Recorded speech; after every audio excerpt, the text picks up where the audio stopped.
اصل میں امام احمد ابن حنبل نے یزید کی تکفیر کی. امام اعظم ابو حنیفہ نے سکوت اختیار کیا. اس کی تفصیل یہ کہ نبی کا قتل تو کفر ہے لیکن صحابی کا قتل کفر نہیں. اچھا، اب امام احمد ابن حنبل نے کیوں تکفیر کی؟ شاہ عبدالحق محدث دہلوی رحمۃ اللہ علیہ نے اپنی کتاب جذب القلوب الی دیار المحبوب میں نقل کیا کہ ہم نے یزید کے خلاف اس وقت آواز اٹھائی یا تلوار اٹھائی کہ وہ محرمات کے نکاح کو جائز قرار دیتا تھا اور شراب پیتا تھا. اور ایک بات اس کی طرف جو منسوب کی جاتی ہے اس کے تکفیر کی کہ اب شہدائے کربلا کے سر دمشق میں اس کے دربار میں پیش کیے گئے. اس نے یہ جملہ کہا کہ میں نے اپنے باپ داداؤں کا بدلہ لے لیا. اور باپ داداؤں کا بدلہ کیا تھا کہ ابو سفیان امیر معاویہ جس وقت اسلام نہیں لائے تو ظاہر ہے کہ بڑے بڑے کے عزیز اقارب جو جنگ بدر غزوہ بدر میں مارے گئے تو میں نے ان کا بدلہ لے لیا. اگر واقعی یہ جملہ اس نے کہا یہ تو کفر ہے. تو یہ بات کہ محرمات کے نکاح کو جائز قرار دینا اور یہ سارے مسائل امام احمد ابن حنبل تک پائے ثبوت کو پہنچے ثقہ راویوں کے، انہوں نے ان کی تکفیر کی.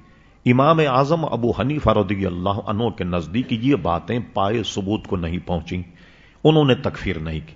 لیکن اس میں شک نہیں کہ وہ ایک ظالم تھا، ایک جابر تھا اور بہت بڑی اس کے ذہن میں فرعونیت تھی اس کے گناہگار ہونے میں، تو کوئی شبہ نہیں. اچھا، امام اعظم ابو حنیفہ موقف یہ ہے کہ سکوت، یعنی کوئی کافر کہے گا ہم کافر نہیں کہیں گے، کوئی کہے گا تو ہم اسے منع نہیں کریں گے اگر اس کے پاس اس کے دلائل ہیں. لیکن امام اعظم رحمت اللہ علیہ نے خود اعلی حضرت فاضل بریلوی نے اس کی تکفیر نہیں. بہت سے لوگ کہتے ہیں دیکھیں بعض حضرات نے یزید پر لعنت کو منع کیا کہ لعنت مت کی جائے. علامہ امام جلال الدین سیوطی رحمت اللہ علیہ جو تقریباً 9ویں ہجری کے امام ہیں، اپنے وقت کے مجدی، بہت بڑے عالم، انہوں نے اپنی کتاب تاریخ الخلفاء میں یزید اور امام حسین کا ذکر کیا اور آخری میں یہ کہا کہ یزید پر اور شمر پر اور عبید اللہ ابن زیاد تینوں کے نام لے کر کہا کہ ان تینوں پر اللہ تبارک و تعالیٰ کی لعنت.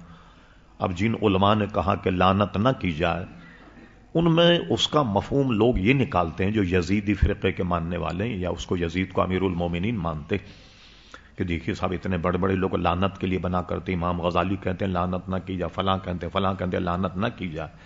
علماء کا موقف کیا ہے؟ کوئی بھی مسلمان آپس میں ایک دوسرے مسلمانوں کو لعنت نہ کرے. ٹھیک، موقف کیا ہے؟ ایک دفعے آپ بیٹھ کر کے کوئی تسبیح لے لیں اور اس سے کہیں کہ یزید پر لعنت ہو، یزید پر لعنت ہو، یزید پر لعنت، پوری تسبیح پھیر دیں آپ. اور اگر آپ اس تسبیح پہ اللہ کا ذکر کریں، درود شریف پڑھیں، تو دونوں میں فائدے مند کون؟